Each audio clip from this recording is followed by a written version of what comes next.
అమ్మకానికి కుక్క పిల్లలు అన్న బోర్డు ఉన్న షాపులోకి వెళ్ళి కుక్క పిల్లల ధర ఎంత అని అడిగాడు ఓ అబ్బాయి.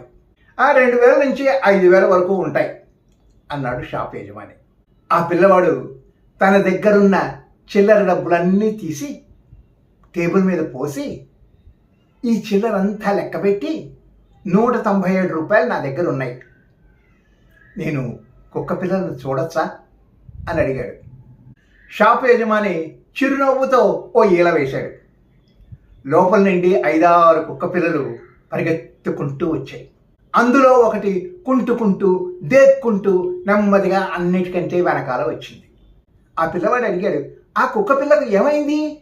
దాని తుంటి ఎముకలు దెబ్బతిన్నాయి, అది ఇంకెప్పటికీ పరిగెత్తలేదు, నడవలేదు అన్నాడా షాప్ యజమాని. ఆ బాలుడు ఉత్సాహంగా, అయితే ఆ కుక్క పిల్ల నాకు కావాలి అన్నాడు.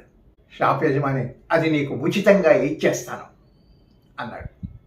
నాకేం ఊరికే వద్దు, ఇప్పుడు నా దగ్గర 197 రూపాయలు ఉన్నాయి, అవి ఇచ్చేస్తాను. ఆ తర్వాత ప్రతి నెల 200 రూపాయల చొప్పున నెలకి కట్టేస్తాను అన్నాడు ఆ బాలుడు. నిజంగా కుక్క పిల్ల నీకు కావాలా?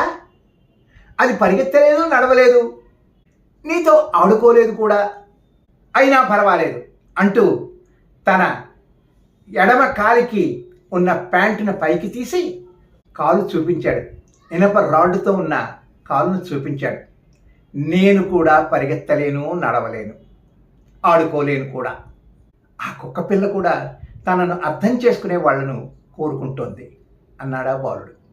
వైకల్యాన్ని అర్థం చేసుకోలేకపోవడమే నిజమైన దౌర్బల్యం. ధన్యవాదాలు. Thank you. Good luck.